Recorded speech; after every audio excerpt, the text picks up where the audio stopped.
Markaz ICF എന്ന് പറയുന്ന വലിയ ഓർഗനൈസേഷന്റെ ഭാഗമായിട്ട് ശ്രീ കാന്തപുരം AP അബൂബക്കർ മുസ്ലിയാരുടെ നേതൃത്വത്തിൽ അദ്ദേഹത്തിന്റെ നിർദ്ദേശപ്രകാരം അതിവിപുലമായ ഒരു സംവിധാനം ഉണ്ടാക്കിയിരിക്കുന്നു. ഇപ്പോൾ ഇന്ന് വൈകുന്നേരം 3 ബസ് നിറയെ ആളുകളെ ഈ പറയപ്പെടുന്ന സംരക്ഷിക്കാൻ വേണ്ടി ഉദ്ദേശിച്ചിരിക്കുന്ന ക്യാമ്പുകളിലേക്ക് കൊണ്ടുപോയിരിക്കുകയാണ്. ജബൽ അലി ഭാഗത്താണ് ക്യാമ്പ്. ആഹാരമടക്കമുള്ള വിപുലമായ സംവിധാനമാണ് ഏർപ്പാടാക്കിയിരിക്കുന്നത്.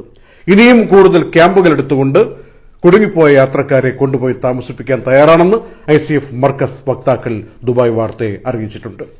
ആരെങ്കിലും ഇങ്ങനെ കുടുങ്ങിക്കിടക്കുന്നത് ശ്രദ്ധയിൽപ്പെട്ടാൽ താമസവും ഫുഡും ഒക്കെ നൽകും ICF മർക്കസ്.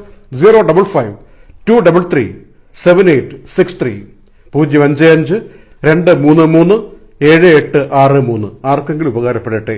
നിങ്ങളുടെ അറിവിൽ സൗദിയിലേക്ക് പോകാൻ വേണ്ടി ദുബായിൽ വന്നിട്ട്, ഷാർജയിൽ വന്നിട്ട്, കുവൈറ്റിലേക്ക് പോകാൻ വേണ്ടി ഇവിടെയൊക്കെ വന്നിട്ട് കുടുങ്ങിപ്പോയ, പോകാൻ പറ്റാതായിപ്പോയ, പുതിയ നിയന്ത്രണങ്ങളുടെ സാഹചര്യത്തിൽ പെട്ടുപോയ ആളുകളുണ്ടെങ്കിൽ ഹോട്ടലിൽ നിന്ന് ചെക്കൌട്ട് ചെയ്യൂ. നേരെ ICF മർക്കസിന്റെ ക്യാമ്പിലേക്ക് പോയി താമസിക്കാൻ പറയൂ. ഏറ്റവും മികച്ച സുരക്ഷിതമായ സംവിധാനം ഏർപ്പാടാക്കിയിരിക്കുന്നു എന്നാണ് അറിയിച്ചിരിക്കുന്നത്.